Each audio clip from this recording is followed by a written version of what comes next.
Behave yourself, all of you. So Are you going to, sorry, at the end, we'll open, okay. it's okay. Hi, everybody. Hello. Lovely to see you all. I just saw some of these lovely people just a couple of days ago.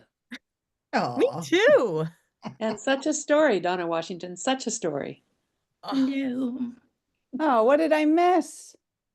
We did Oh. storytelling variations, fairy tale Ah. variations. Oh, yeah, yeah. Cool. It was very cool. It was very cool. yeah, it was good. It was during the holiday weekend Mhm. / my son's birthday weekend. Oh, well. Yeah. More And y'all made importantly. it through. Yeah. Hi, Andy. Hi, Anne and Andrea and Sarah and everyone who doesn't have their camera on. Janice. I am on the couch. We don't I mind. love all of you. I'm on the couch. I That's want to cast be out on you the last month. couch. And I'm planning on staying on the couch. So, Does your dog join you on the couch, Janice? oh, the dogs are my daughters and they are back at her house Oh. right now. And I miss them. I'm only so fancy with camera on and everything set up because I just came from a tech check for something I'm doing and was like, might as well stay and look good. Might as well. But you look fabulous. Yes, you do. You do. Hi, Sandra. Hey, Jean. Oh, hello. Hi. Good Bill, to that's be. quite a mustache you've got there. Yeah, I meant to trim it earlier and I just didn't get around to it. I got a haircut, but I didn't trim my mustache. Oh, well, okay. I wasn't sure if you said Bill or Jessica, so. I If said Regina Bill. shows her picture, Bill's got, oh yeah, look, Bill's got a lovely new mug to see. Sip out of. There you Oh, go. where did you get that? Where would you get a mug like that? 6 feet apart. How fantastic is My that? goodness. Never heard of them. No, no. They There's keep hitting Regina. you, Jessica. Everything tastes better out of that mug. Mm. I think Yeah. that's true. Oh, there she is. That sounds like your better half, Claire. Yes, sadly it is.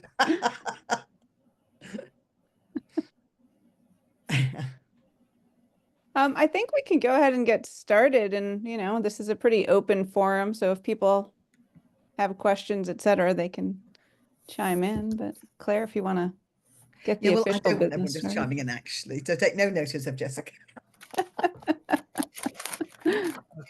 Okay, so other people will come and join us later, but what we're going to do is, so we're going to like spotlight the four of us. So Jessica hopefully will do that. She's sort of my I think I did that already. Are you guys not seeing that? maybe I'm on the wrong. That's the gallery.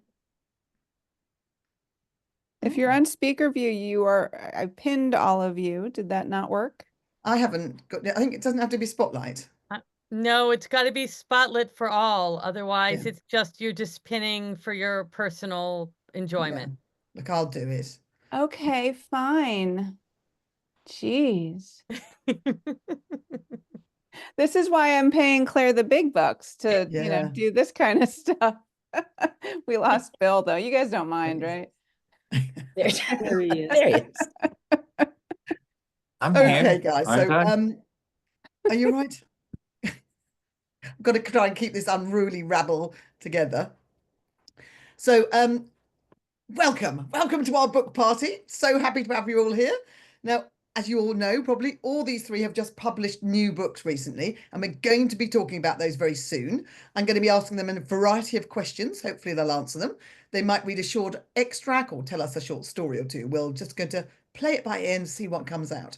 At the end, I'm going to leave time for your audience questions so we can have a Q&A. You can pop some in the chat whenever you feel like it, but I'll probably leave it till towards the end. And also, we're going to be doing a draw from everybody who registered, although they do have to be present to win, for a signed copy of each of the books. So that's exciting, isn't it? So stay till the end. So now, if you don't already know this, but obviously you do, we're going to be putting their websites into the chat. So definitely recommend you checking them out because they've got way more stuff than you think they have. Now, they're all extremely talented, yes, even Jessica, and they're authors at sort of the top of their game. Jessica, not quite, maybe almost. And they do all headline storytelling festivals, but we're not going to talk about that really much today, because today we're going to talk about their excellent achievements as authors. Now, just quickly, most of it you can read on their website. Donna Washington has 11 storytelling CDs and 6 children's books. Honestly, she's just prolific. And she also writes a really popular blog called Language, Literacy and Storytelling. Definitely check out that. Bill has 28 books and audio collections. And his first book, The King of Little Things, which is just fabulous, has won the Penn Stephen Kroll Award for Picture Book Writing. Jessica, believe it or not, has 3 books, her latest being her memoir. So I don't know how on earth she finds the time to do that, I have to say. Also producing Better Said Than Done and the Women's Storytelling Festival and a full-time job as a videographer and bloody 2 kids. I mean, she must have about 3 clones at home. So that's it. That's briefly who we all are. And now I'm going to start asking some questions. Now, all of us, why don't we start off with what's the name of the book that you're promoting today, and how did you think about writing it? So I'll hand that over to Donna first because she seems the most sensible. So Donna, tell us about the book. I know it's a rabble, isn't it, today? Tell us about the book that you're promoting today and what made you write it and what was the inspiration behind it. The book I'm promoting today. Can you see it with my background? You No, can't. we can't. It's invisible. This invisible book. There it is. It's called. I'll take the background off. It's called Prack Fills the House, and I ended up writing this book because, well, I did a lot of virtual programming over the pandemic, and I got a contact. Someone said, "We would like you to do stories about pigs." I said, "What? We need an hour-long show about pigs." So I don't think I know any stories about pigs except for one. And they said, "Well, you could tell that one and maybe a few more." So I just made up some pig stories. And then I was telling one somewhere, and someone said, "You should turn that into a picture book." And so it turned into a picture book. Prack Fills the House. And it is a fractured variant of The Three Little Pigs, where Papa Pig decides he's going to go out and see the world instead of Mama Pig kicking everybody out. And then the 3 pigs have to fill the house. And it's sort of like, I feel like it's like a bedtime book. And it's the kind of book you read, like if you're with a little kid and there's stuff everyone can do. So it's a shared out loud book. And it's just like a big hug and a warm mug of cocoa before you go to sleep. Oh, sounds wonderful. I wish, sometimes I really wish my kids were still young because I absolutely loved reading picture books to them. It's the best. And where did you get your illustrator from? Is that someone you know already? No. This book is put out by Penguin, I guess. Peachtree, and it's connected up with Random House or Penguin, or somebody bought them. And so the 2 of them decide who your illustrator is. Then they send you the information to ask you if you're okay. So you have to go look up what they've done, and then if you sign off on it, then they sign that illustrator. And they do not want you to talk to the illustrator before the book is illustrated. If the illustrator has an issue, they talk to you. And the only issue I had was all the pigs were pink right at the beginning. And I was like, how come they gotta be pink? So have you not seen pigs? They're all different colors. So we ended up with these lovely multicolored pigs. And I really wanted Bo, the beautiful one, to have a mohawk, a blue mohawk, but she didn't go for that. Oh. But yeah, so you don't get to meet your illustrator. Oh, because I was just thinking about writing a kid's book, but my best friend in England is a book illustrator, and so I'm just going to get her to do it. I'm not going to ask her. Well, here it is, illustrated and written. Fair enough. I don't know where that works. So lovely, thank you. Right, Bill, tell us about your latest book, which is a very grand name. Tell us the name and why you've. This book is called Nothing So Pretentious as the Collected Works of Bil Lepp by Bil Lepp. I always wanted to be a writer. That's how I got my start in the storytelling world. Is a long time ago, I found out it's hard to get anyone to read anything you've written, but if you learn to say it out loud, they have to listen unless they can't outrun you. So I wrote stories, I learned them, and I wear running shoes. And so that's how my very first book got published before I was really on the national scene at all. And then for, I don't know, 20 years in the storytelling world, we had this thing that would make money. It was called a compact disc, and people would buy them. And then I still all do, of a Bill. sudden, people quit buying them.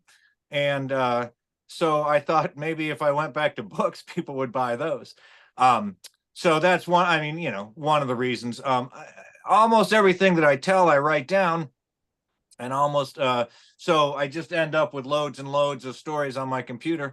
And this book is actually largely stories that I don't tell. That's kind of why I called it not the collected works of Bil Lepp, because it's a lot of things that people haven't heard. And so it's my weirder stuff. Like I wrote this story one time with the idea that Willie Claflin would tell it. And it's about it's this whole thing. It's called A Basic Guide to Science. It's available. And but it's about how there used to be a planet called Gertrude, and Gertrude had a poodle who was also a planet, and they sent a space probe, and it turns out that it was just a balloon stuck to the wall of the solar system by static electricity.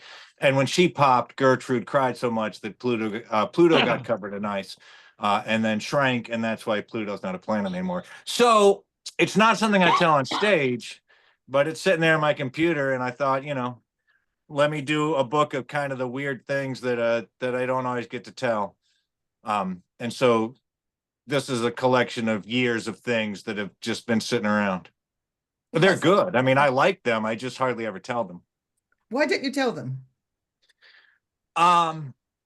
One reason, because like the Pluto, the Gertrude, the poodle planet story is super long. Like, you know, it'd be like 45 minutes. Oh. And some of them are just, they seem like a good idea when I was writing them down, but then, you know, everybody here knows that the spoken language is an entirely different language than the written language. Mhm. And when you go to say some of these things out loud, they just don't make as much sense out loud as they do written down. So they just stay all written. the time, Bill, yeah. But that sounds fantastic. Wouldn't it be great if you could get Willie Claflin to do it? He'd love it, wouldn't he?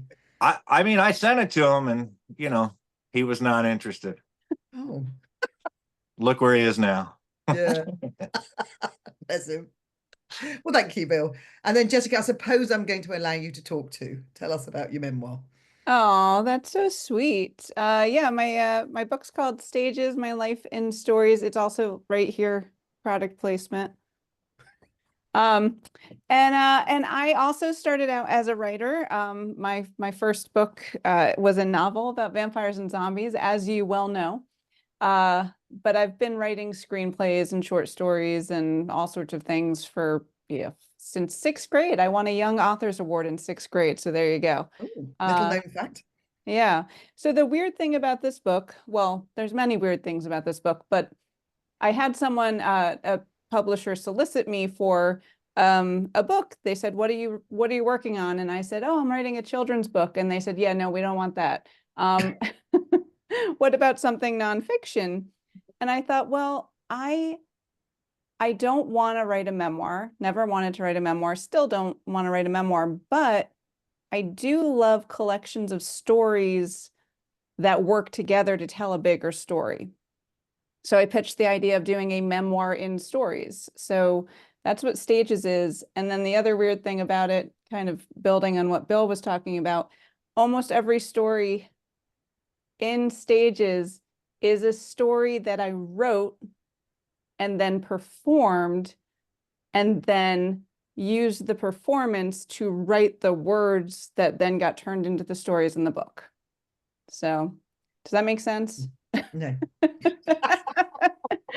I wrote them out like the way I write my stories is just bullet points. And then I, learned how to perform them, and then I performed them. And then when I was writing the book, I went through and got transcripts from the recordings. Oh God, and that's then hard work. turned that into the written words. Yeah. So Excellent. Now, so thank you all three. It all sounds fascinating. So do you have an agent, or well, obviously you sort of answered that, Jessica, didn't you? You've just gone straight to the publisher without an agent. yes, which is not typical. But I think it also depends on how big the publisher is and what kind of book you're doing. So. And Bill, you're self-publishing. Did you try for an agent or just didn't come you asked? I tried every agent. Oh, did you? Oh, right. Yeah. And They didn't want it. I can't believe that. no. I said this, I think the last time we were all together, but in the old days, you know, when you sent something off, you would send a self-addressed stamp envelope so they could send you a rejection letter. And when I used to send to the same publishing companies, I just put a Xerox of their rejection letter in it so that they didn't have to put it. But then you can only be rejected once a day. Only when the mail came could you be rejected. Now with email, you can be rejected anytime. In fact, one time just after New Year's Eve, you know, like 12:05, big party. So I checked my email and I got a rejection letter. First email of the year was a rejection letter from an agent. No. So I have tried agents. I have tried to learn how to write a, you know, the query letter. None of that has ever really worked for me. So I tried and it didn't work. I mean, that query letter, I've been writing my query letter for about 5 years. It's boring. I don't want to do it. Yeah, I'm with you, Bill. And then Donna, you've got one of your books published by HarperCollins, haven't you? And you've got this one that's got, you know, Penguin Random House involved in it. So do you have an agent? Yes. Oh, so you're the smart one. But I didn't start. Obviously, my first publishing didn't happen because I had an agent. I was hired to do the vocal work for wordless picture books back in the 90s, where you go bing and you turn the page. And they did African-American stories. And the sales team heard the recordings and they were up in arms because they were mad that they didn't hire a Black lady to do the stories. I didn't sound Black enough to them. So they flew me out to California and I was a special guest and I told the stories live. And then the sales force was, okay, she's Black enough. And it turned out that one of the major editors for HarperCollins children's book just happened to be in the audience. And she asked me if I would be interested in writing books. And she gave me her business card and I didn't look at it very well. And I was like, sure. Cause I was like, who does that? Who walks up to you and just says, write a book? So I gave her my business card because I had been a professional for like 25 minutes. And then I flew home to Chicago and about a month and a half later, I find her business card. I call her and she's like, I was thinking about you. I'm like, yeah, right. And so she's like, I would like you to publish with us. And I was just like, who's going to do that? So I thought she must publish out of her basement or something. So I said, what kind of books do you publish? And she said, I'll send you a box. And the next day a courier arrived from HarperCollins. And Where the Wild Things Were is like the first book on the top. And I was like, oh my God. So anyway, her name is Catherine Teagan, and she ended up having her own imprint at Harper. And so I published 3 books with them. And then she went over to the Disney Publishing Company and I published there. And then she went back to HarperCollins and she was like, I don't have time to be your agent and your editor. So then I didn't publish for a while. And then I decided I was going to get an agent. And I read a writer's blog that says, you should get 1,000 rejection letters. So send your stuff in 1,000 times. And so I was like, I'm going to do it. So like, I don't know, 15 years ago, I sat down and I started doing query letters and I sent out 30. And after the 4th one, I got an agent. So, so someone has been handling my stuff since then.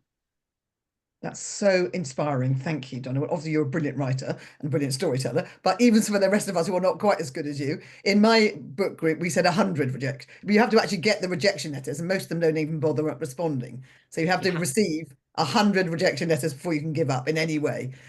I think I've only sent it twice. Well, the idea behind it is if you send them out, eventually somebody will like your stuff. Throw enough mud at the wall, eh? I just want to send out 4. That's my new goal. So thank you for that lesson, Donna. Good luck with that then, Jessica. I'm sorry, Jessica, did you say something about Neil Gaiman? Yeah, I know him. Sort of. 6 degrees of separation, eh? Inside joke, y'all. Sorry. So just explain the joke for everybody quickly. Jessica, Okay, so my first book, this is the story I told at 6 Feet Apart Productions, but we don't like to talk about them. Was a novel about vampires and zombies, and lovely mug. and I wrote a great Winner's mug. query letter. I sent it off to Neil Gaiman's agent, and then was going to send it to other people, and she requested to read the manuscript, and then rejected. We're just going to me stop there, aren't we, Jessica? very She's quickly after. Neil Gaiman. Stop there. That was the end of the story. Don't need to say anything else. Go on. They know that I don't have her as an agent. I think they've pieced that together, Claire. So, all right. Good. Okay. So what now? Would one of you, maybe let's start with you, Jessica. You're going to read a little extract maybe from your book, from your memoir. Yeah, so vanilla extract. Sorry. You keep saying extract. That's what it makes me think of. So my Yes, my darling son just turned 9. So this is the chapter. There's a lot of the book ends basically with my kids being born. So this is the second or third to last chapter. So and I'm not going to read the whole chapter because it will be 45 minutes. All right. At the level 2 ultrasound, we found out only 2 things: that this one was a boy and that he was fat. He'd not only caught up, but the nurses were euphemistically calling him healthy. He got fatter, and so did I. I gained 50 pounds. And about a month before I was due, the little boy got sick of the cramped quarters, and since there was no other way for my body to expand, he made room for himself by dislocating 6 of my ribs. That was the worst pain I have ever been in, and I have been hit by a car. But the good news is it only hurt when I breathed. So I was thrilled when 2 weeks before my due date, my water broke in the middle of the night. Bart drove me to the hospital. He dropped me off at the entrance to the women's center and went to park the car. I was having contractions, my ribs still hurt, and my water just seemed to be continuously breaking. It was 4 a.m. the day after Thanksgiving. When I walked into the lobby, the only person anywhere in sight was the woman working at the front desk. I limped my way up to her and said, "I'm having a baby." She was unimpressed. She looked me up in the system, and since I'd been there before, it didn't take too long for me to fill out the paperwork. She gave me a wristband, and without looking up at me, she pointed and said, "There's the elevator, take it to the 3rd floor." No wheelchair, no one to escort me. I limped over to the elevator, took it to the 3rd floor, and thank God the nurse was there waiting for me because I just kind of fell into her arms. I'll leave it at that. What a nightmare. Yeah. So don't have a baby or do anything else that requires you to go to the hospital Thanksgiving weekend. That is my advice. It was a not the best hospital experience. And I've had several, so. And not the best birthing experience either. God, as if childbirth wasn't painful enough without, dislocating all your ribs. Yeah, he popped them out. If you're wondering, he kicked them and popped them out my back. So, yeah. One at a time, or did he just go for it all at once? Oh yeah, no, it was, well, I also had bronchitis at the time. So it was a combination of him just being like, "Stop coughing." And then he just like kicked me and then I had to go to the hospital. And when you're pregnant, they don't give you the good stuff. So No. it was a few weeks of extreme pain. Oh God, you've had so much. Horrible. Yeah. By the end of your book, I just wanted to wrap you in a great big warm hug, and that is saying something. Thank you. And thank you for not actually doing that. So tell us, Jessica, just quickly, how can we buy your book? Oh, so many ways. I have a box of like 30 of them. So if you're coming to any of our storytelling shows, I'll be doing some readings coming up. If you're in or around Fairfax, Virginia, I'm all over the place. I don't think I'm traveling anytime soon. But yes, come to one of my shows and buy it from me personally. Women's Storytelling Festival, Andrew just put in the chat. The Women's Storytelling Festival. Yes, I will have them there. That's in March in Fairfax. Thank you, Andrea. And I'll see you there. And then you can also go to the Tucker DS website and order it from them. And then if here's a trick I'm going to suggest. You can go into your local bookstore and ask them to order it. This doesn't make me the most money, but it gets my books in the bookstore. So that's something you can do. And we do love an independent bookstore, don't we? Yes. And of course there's Amazon. So Yeah. speaking of We have it. independent, yes. Thank you, Jessica. Thank you. Bill, now can you tell us, you're not going to read anything from your book, are you? But do you want to tell us a funny story about a story in your book, or? I thought I was going to read something. Oh, you are? Oh, excellent. I thought you weren't. Go ahead. You go It's ahead. open. A So real story. one of my favorite sections of this book, it's only like 20 pages of the book, but it's called hold on a second, I forget what it's called. It's called Quirky Children's Books I Can't Get Published. And I have sent these to every agent and every children's book publisher in the world, and nothing happened. So the three billy goats who disliked each other. Once upon a time, there were three billy goats, a little goat, a bigger goat, and the biggest goat. They did not like each other, not one little, bigger, or biggest bit.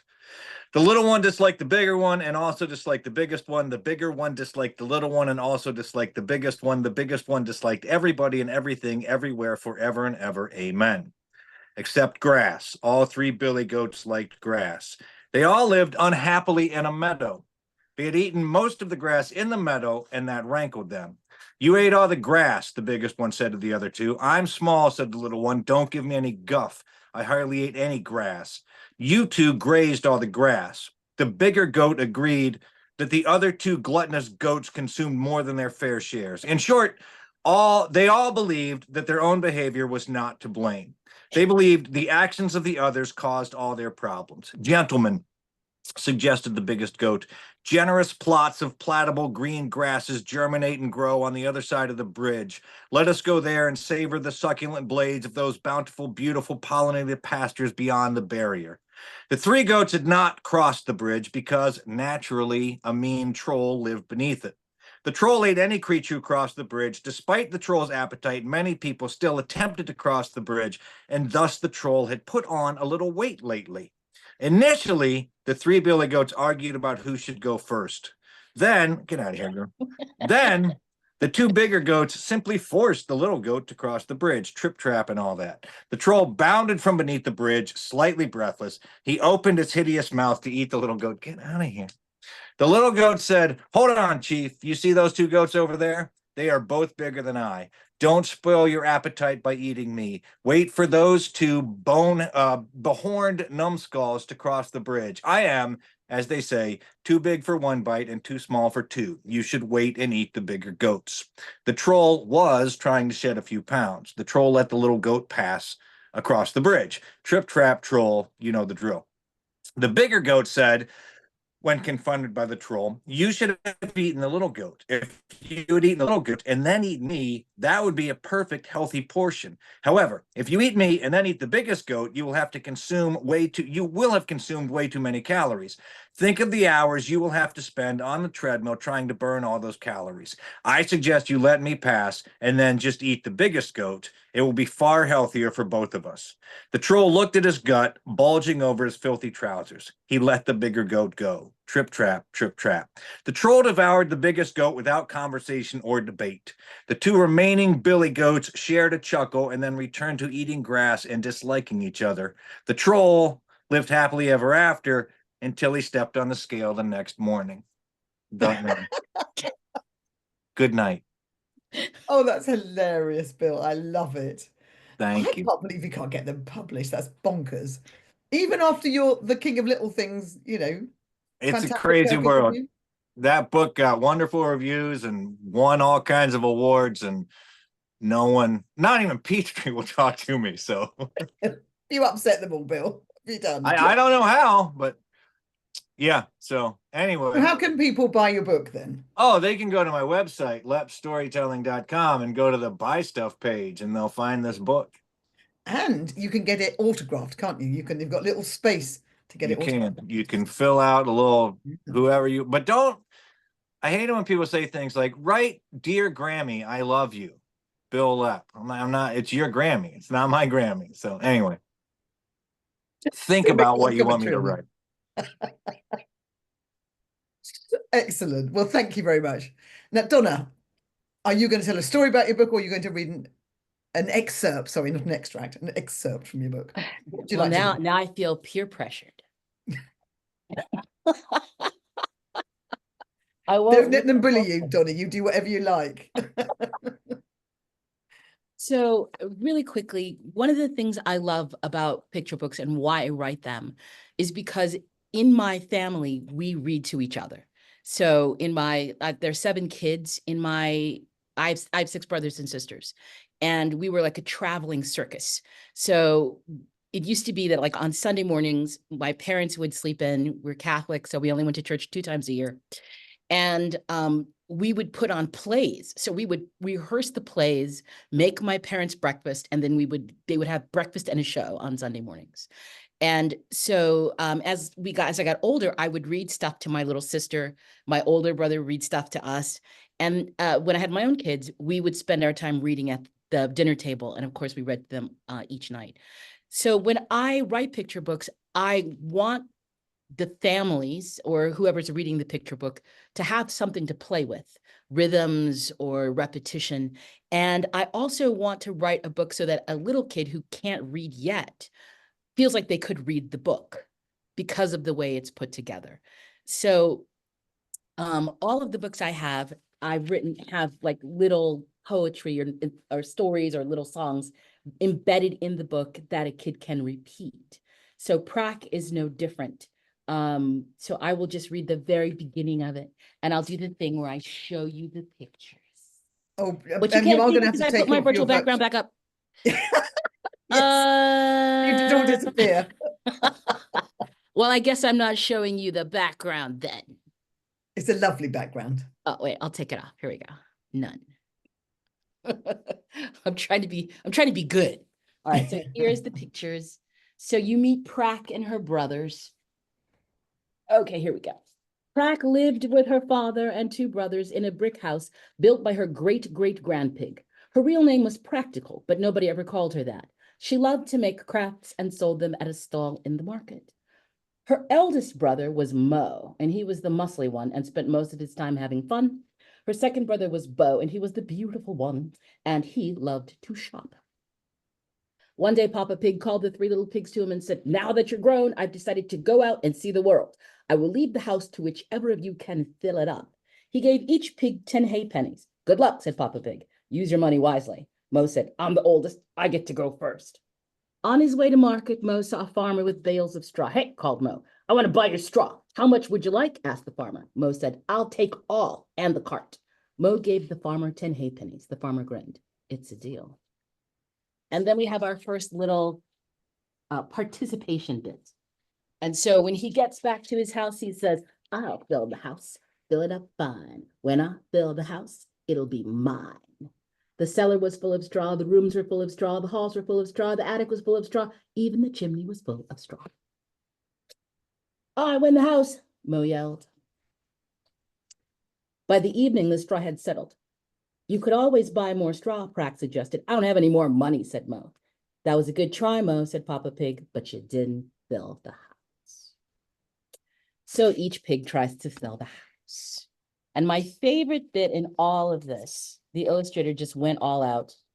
And Prac fills the house unconventionally. So when I'm working with this book with kids, I ask, "What do you think Mo is going to use? What do you think Bo is going to use?" And Prac takes the straw that was in the house and she sells things at the market. And I ask the kids, "What do you think she's going to make from the straw?" And then they tell me, and then I say, "Well, let's see what she decided to make." And the same thing, Bo uses feathers. He uses half his money to buy feathers and half to go shopping. And then I ask, she takes the feathers and I ask the kids, "What do you think she's going to make?" And then they come up with stuff she could make. And then I tell you, "Well, this is what she decided to make." But my favorite picture is this one, because Prac fills the house with a party that you can hear everywhere. And the illustrator turned the book sideways and you got to see them enjoying this lovely party. Oh, And that's so fabulous. it's just a really, really sweet book. And I have enjoyed Yeah. sharing it with people. And how did you come up with the idea of that then? I know you had the three pigs thing, but how did you make it fill the house, you know? Oh, well, it's a combination also of a traditional story called Filling the House. And the youngest person, usually there's like the kid out who either isn't very smart, or the youngest person, or the less able person.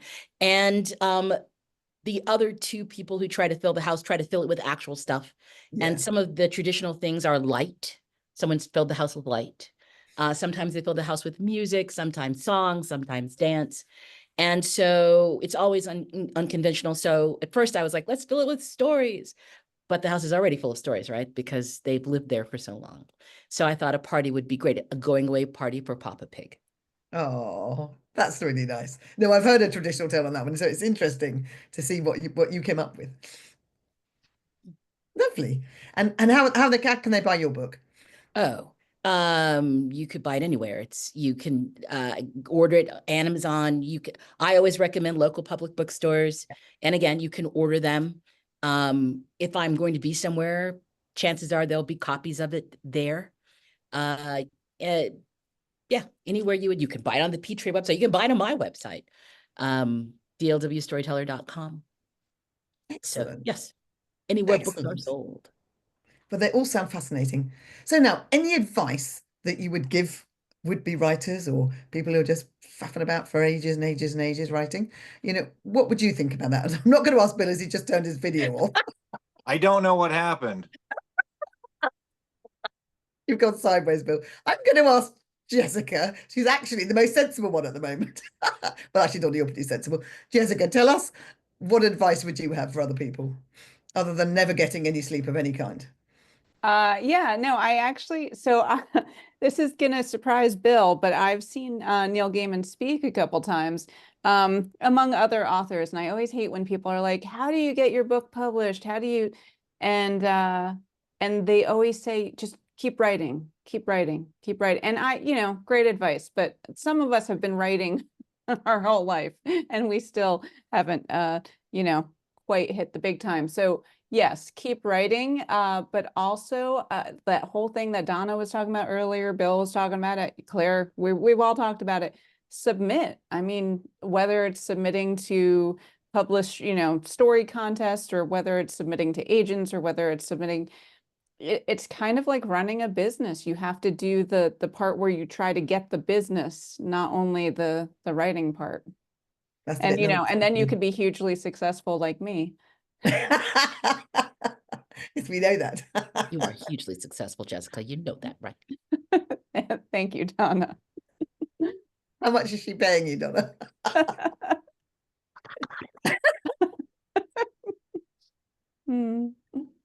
So, Donna, what advice would you give any budding authors out there?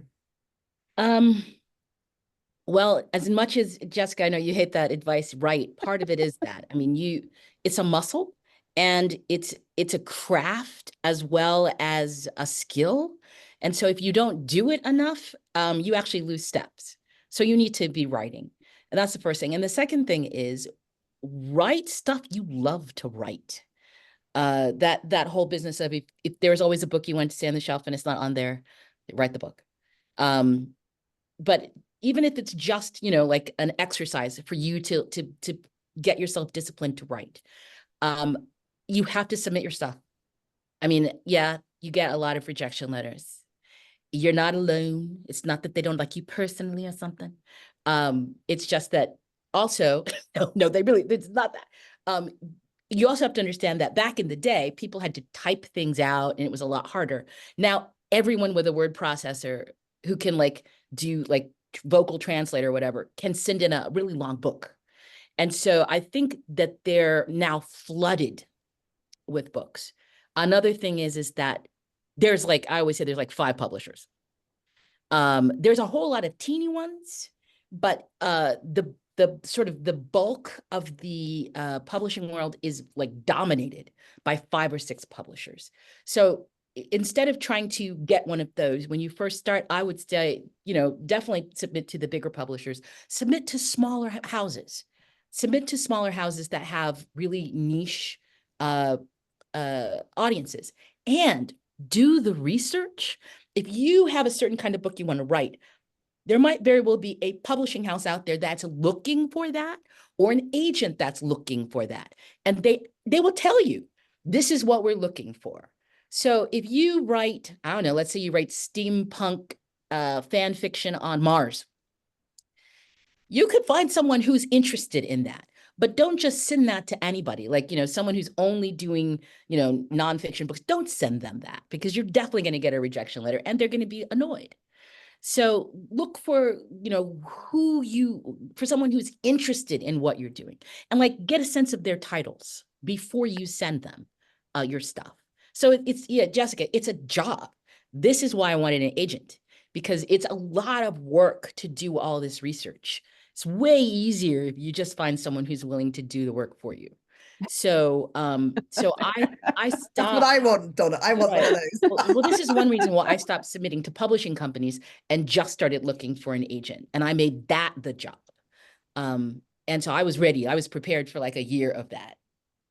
So, and it didn't take that long, but it felt that way. Yeah. There's a friend of mine who started up oh no, Bill, go ahead. You go first. Well, I would just say to what Donna was saying, if you type in literally into your search engine, agents who are looking for steampunk on Mars, agents that are looking for that will come up. I mean, it's that easy to find them. It's not hard. Yeah, and that's good luck after that. But but there's a lot of hybrid publishers now as well. Like friends of mine have come up with the hybrid publisher. They've been in the business their whole lives, and they just publish books, and they're all types of different books, but women over 55, which I think is genius, because it's very male dominated, the publishing world, and better than it used to be, but it is a little bit. There are also some interesting things that are happening now, where if you're self-published, there are companies that will give you an editor. You're having all these technical issues. Oh my gosh. The mood lighting. It's good job as a good storyteller, isn't it? He'd be lost otherwise. So if you want to self-publish, but you want an umbrella company to publish under, blinded by the bill. If you want an umbrella company to publish under, you can contact them and you can sort of do a partner thing with them. Now you can pay them for a publicist, and you can pay them for editing. You can pay them to do those kind of things that happen in a book company.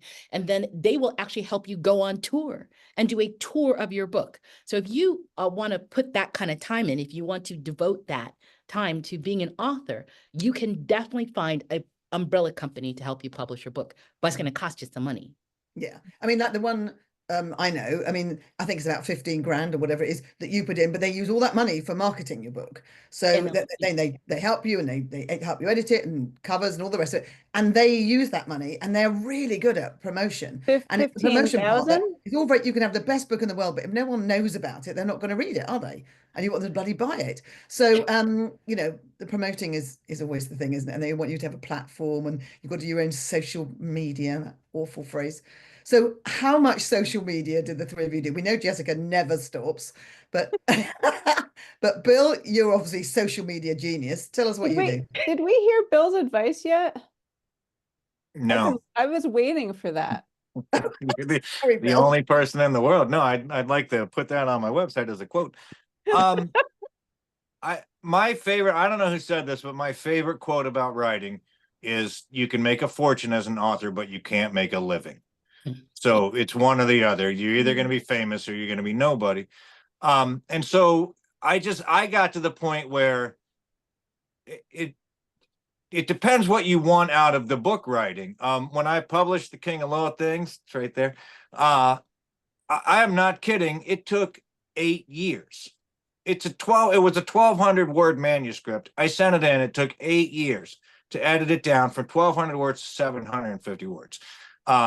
And so it doesn't always take that long, but it did in my case. So it's a long, long process. And then by the time I get that book, by the time I order that book and take it to a storytelling festival or mail it to a storytelling festival, I make like $1 a book.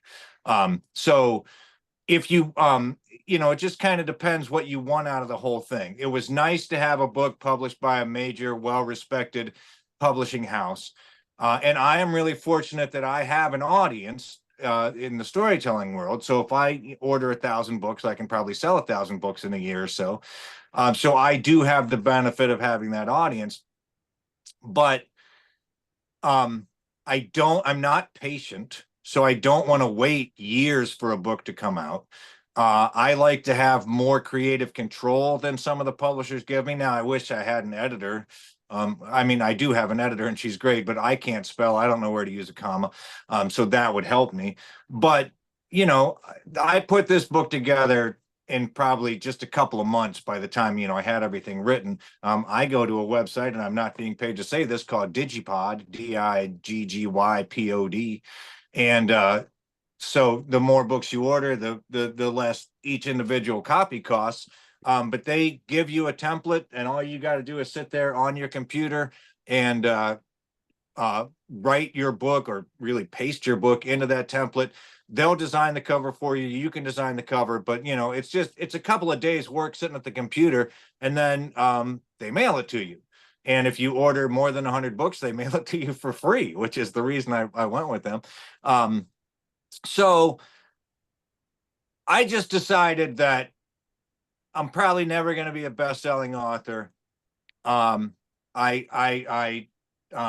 really couldn't get an agent, had a difficult time with that. It kind of made me mad. And, you know, back in the day, if you self-published your own album, you were like the most punk rock thing on the face of the earth. If you said to Columbia, you know, I'm not going through you, I'm going to self-publish this in my basement, that was awesome. You were punk.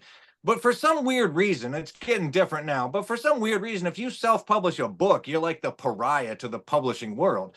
And so it's like not punk, and people are like, oh, you did that yourself. It's probably not good. So I don't know. It's just a weird thing. But I just chose, you know, I was going to do it myself. And again, I have the benefit of a built-in audience, because I just go to storytelling festivals, I tell stories, cross my fingers, and hopefully people buy stuff.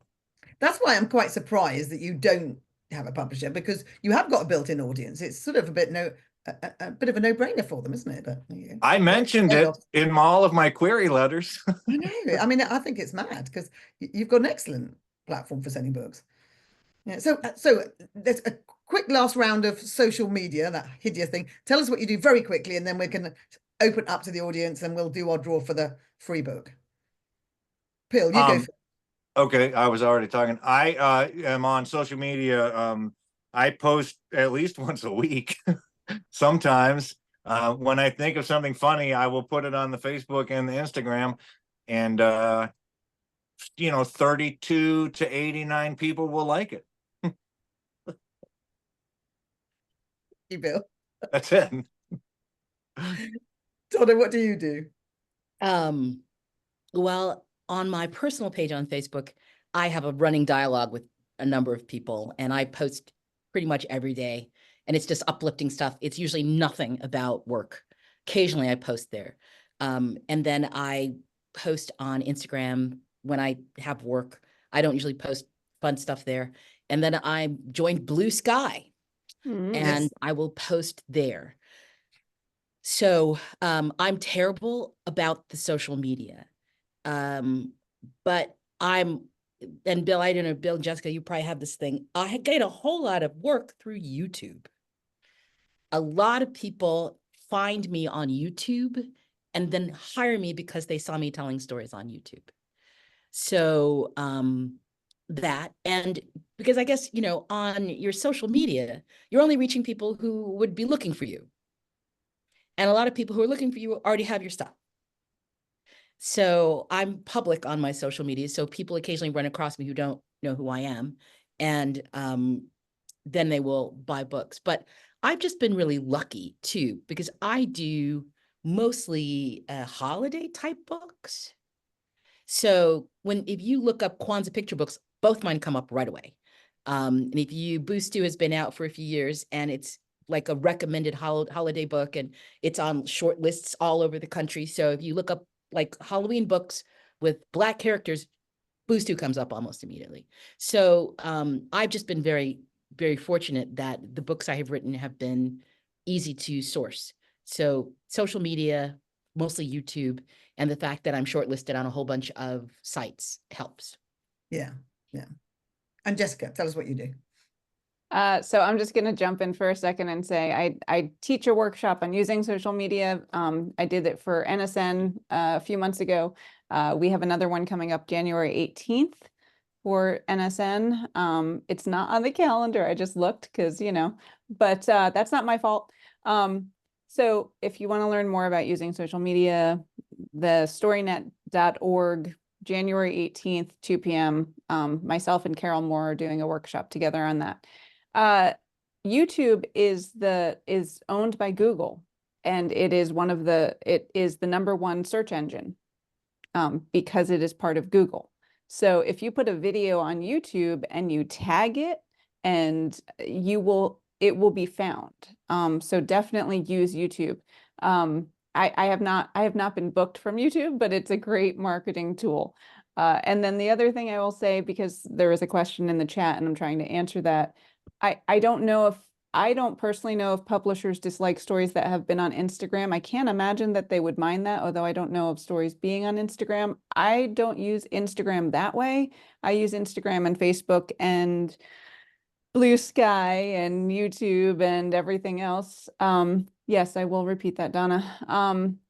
To market events where I am telling stories, selling books, blah, blah, blah.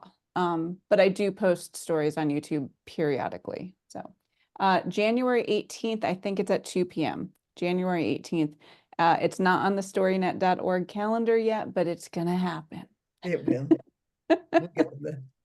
But just if you just follow Jessica, she will tell you when it gets nearer the time, because she's very good at that. Yeah.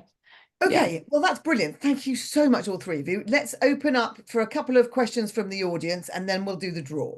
So if you've got a question, why don't you either raise your hand like this? I'm going to put myself on gallery when I say, or use that little function that will let you, raise your hand. Anybody got a question they'd like to ask? Oh, look how polite you all are. Nobody got a question? Okay. All right then. Well, what we'll do then is I want to ask Bill something. Go ahead. Because good. And Sarah has a question. I went to your website, and how is your shipping so cheap? Oh, I lose money on it. Okay, thank you. That was my question. I was like, wow, I've shipped a bunch of books recently and it costs more than that. So Yeah, I can't raise my prices as often as the post office does. Yeah. Also, do you mail your books media mail? yes. Okay. Yes, Media I did mail. figure that out. Yes. That's all I can help you with. Thank you. Sarah, unmute and ask a question. Well, so Bill, I went to your website to order your book and I couldn't find it. So that was, wait. So that would be a question. And then I went back and there it was. So I ordered it. Okay. But when I looked for shop, it didn't seem to be there. So just FYI. It should be on the home page. Hold on, I'll go there right now. You should just be able to scroll down on the home page, the landing page, whatever you call it, and then on the right side there's a little order here. That's and you click what the I did. order here, and it goes right there. Sorry, I didn't do that. I just went to shop, and it wasn't on that page. So Oh, it should be on the buy stuff page. I did it don't know. wrong. Anyway, I got it. Well, see, I do my own website, which is also means it's not very good. Oh, that page doesn't work. Somehow that's disconnected. All right, I'll go and fix that later. Do you want to Thank stay you. after, Bill, and we'll work on your website together? I would love that. Yeah, I can just turn my phone just like that, and you can see it Oh yeah, right yeah. there. Uh-huh. Yeah. What's your question? Now the whole thing's going to collapse. Please don't make it a technical question. Andrew, you go ahead, unmute and ask a question. So, for those of you who are not Bill, do you have obligations in terms of PR that are expectations from your publisher or agent? And if so, what are those? Like, what do you have to do for promotion, if anything? I'll jump in because Donna's handing that mic to me. My publisher is a small publisher, and I've heard that my book is the biggest seller. They have 40 books, and right now mine's selling the most. So whatever I'm doing, it's working. But I think probably, it's because it's fresh and new. They have no expectations, but the way my deal works is I get part of the profit. I get royalties or whatever they're called. So it's really, I want to sell books so that I can make, dozens of dollars. That's my goal. So you can make as much as Bill. Yes. Yeah. Well, yeah, probably. Yeah, that would be easy. Because you're So- saving on the postage. So my situation is a little different because both my publishing house have publicists.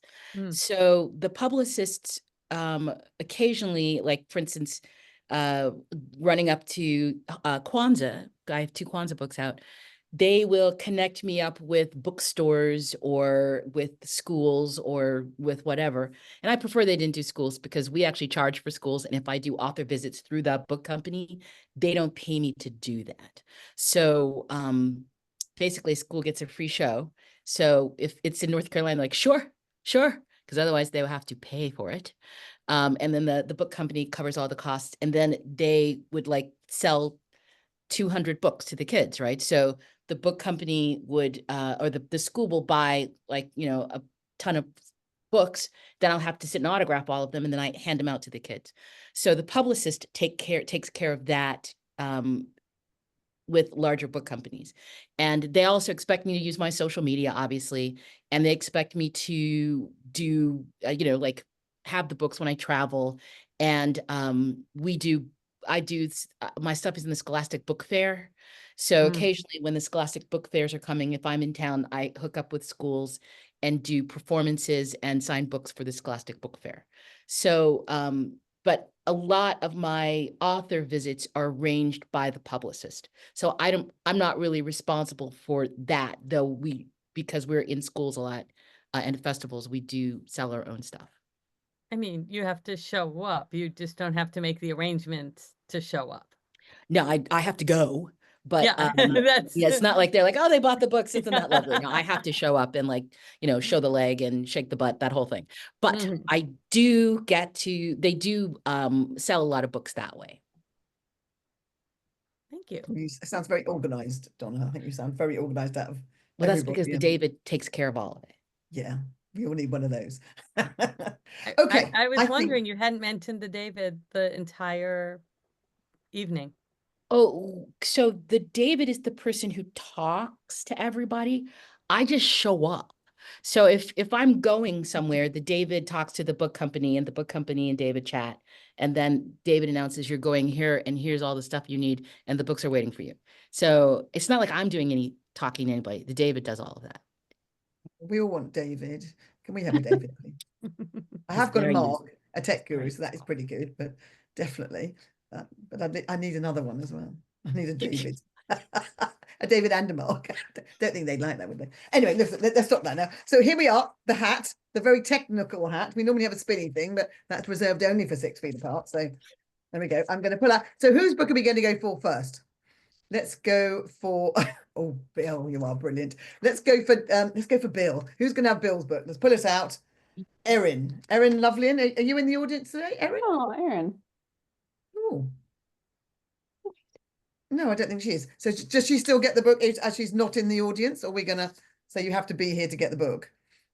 I think you did say that. So, Erin, you're out. Sorry, Aaron, nothing against you. Okay. Eileen. No, she's not here either. So, okay. I'm going to try and find one that you are here. Howard Lieberman? No? They can't see the name you pull out. Just look at No, the they piece can't. of I'll just paper. pick one, See sorry. who's I'm a here. bit stupid, yeah. Okay, Stephen Salzberg. I know you're He's here. here. You put some lovely stuff in the chat. Excellent. So, Stephen, you're going to get Bill's book. I'm going to write on here, so I'll forget instantly. Just And we'll hand sort it this to out afterwards. Don't you worry. And Bill will send it to you at a loss. That's true. Oh, who are we going to go for next? I think we're going to go for Donna, because look, Regina, you paid me to do that. Regina Stoops is going to get your book. Donna? Rigged. Thank you. Don't Just even like the say that. You're not contest, even right, allowed. Jessica? And Via, good. I know you're here too. So you're going to have Jessica's book. I'm so sorry. Oh, Vaya. I I'm sure she tried. already has it though. Oh, damn. Well, we can give it to somebody I'll else. autograph it to my Grammy, Via. Yes. You can give it to some unlucky soul for Christmas. I don't already have it. I'm very excited. Oh, Oh, good. there we Good. go. Then why Thank you. not? No, I'm just kidding. So I we'll was thinking email buying a everybody house. with the we'll pass your details on to each person and they'll probably well, what do you want to do? Do you want them to email with what you want, how you want it engraved? You're going to Yes. have lovely engraving with gorgeous writing with a quill pen. They'll do all that for you, particularly Bill. I know he's really good at that calligraphy. But we'll pass all the details on and they'll contact you. I think Bill's probably better with a pen than he is with a computer. Yes, with the mouse. I have my calligraphy set right here. Oh, look at you. Try and shame me. I'm impressed, Bill. I'm Okay, not certain that is possible, my friend. That's true. why don't you have one last words of wisdom or something funny you want to say about book or writing or authoring or anything you like. And let's go with you, Donna. No, you're looking a bit, let's put Jessica on the spot. Oh, you called I on love Donna. that. That's not Some fair. words of wisdom. Can you give us impart some words of wisdom? Yeah. I would say, am I on? Yeah. Go online, as Donna said, and just type in, agents that accept this kind of book. And it will tell you, as Donna said, exactly what they want. I sound like a big downer on the whole process. But it's right there. It's so simple. Their email address is there. It'll tell you if they're a new agent. So hopefully they're looking for stuff. And they're trying to make their mark. It'll tell you if they've been at it 75 years. And it gives you word for word exactly what they want. It's that easy to submit. It's not that easy to get accepted. But people do. People get books, they publish books, the books do very, very well. And people do it early in life, people do it late in life. So just if you want to publish a book, do that part of the work. Also, you can do speed dating with agents, which I've done actually, and you pay, it's not very much, $50 or something, and then you get to have either an agent read your first, like, and somebody actually wanted my manuscript, didn't get much further, but she did want it.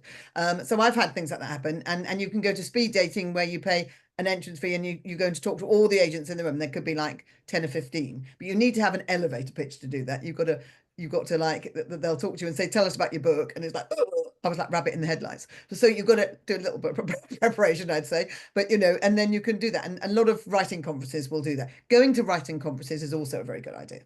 Donna, what's your little? Well, Bill took mine. But he always does that, doesn't he? No, I'm going to say that probably the most important thing is continue to work on the process. Wherever you are in the process, if you've just picked up and you've just begun, go for it. And again, write what you love and find someone who wants to publish that. I mean, because I have written stuff that was like publishable that I didn't like. And you don't get I wasn't enthusiastic about it at the very end, at the end of the process, and I didn't do anything with it. It's just sitting on my desktop. Write what you love and then find someone who loves what you write. Good advice. Jessica. And I did think of something. So with my first book, my novel, I self-published, and I was inspired by Hugh Howey. For any of you who don't know, he self-published this series called the Silo series. And it was a collection of short novellas that were science fiction, and he self-published. There was like 10 of them. Became hugely popular. Now it's apparently a TV show on Apple TV. Mhm. And Yeah, so even if you don't find an agent, there are some very good writers out there who haven't managed to find an agent. If you don't find an agent, if you don't find a publisher, there are avenues for self-publishing, like Bill was Substack. mentioning. Yeah. And Substack. A lot of people publish on Substack, which is a subscriber-based platform, and people just, drip feed like a chapter at a time and things like that. I also put the link for Regal House Publishing in the chat. And so Regal House is one of those where you get in there and then they work with you to get your book out. So if you want to save the chat, you go to the 3 dots at the top, click it, and then it says, oh no, it doesn't. It says save chat at the top. So you just click that. And if you don't, then send either, Jessica or I or someone your, an email, and we can send it to you. All right. Well, thank you so much, all 3 of you, for giving us the time. Please go out and buy their books, because they're all brilliant, and all their books are brilliant. So go and buy books. We have to buy books for authors. Otherwise, how can they keep going? So all of us, let's go and do that. Let's try not to use Amazon, but if you have to use Amazon, we can do that too. But in an independent bookstore, and if you can go and ask them for the book, that's even better. And Jessica, you want to say something else? Oh, all right. Please, for the love of God, leave reviews. Yes. Yeah, reviews are really good. I've been trying to write a review for Jessica, but I thought you'd be so rude, and I don't know whether I like to do that. Just give her 5 stars and say, so much to be said. That works. Hey, Yeah, all right, I'll do that then. Anyway, thank you 3 so much. Go out and buy their books. They're fantastic. And yeah, that's all we say. Lovely. Hope you enjoyed it. And it's going to be recorded. Jessica's going to put it on her YouTube channel, so you can go back and. Was I supposed to be recording this? Oh, stop. You are the social media queen, darling. Thank you, Claire. You weren't that bad. All right, then, Bill, do you want to show that mug one last time? Oh, this mug? The winner's mug. Yeah, you show that.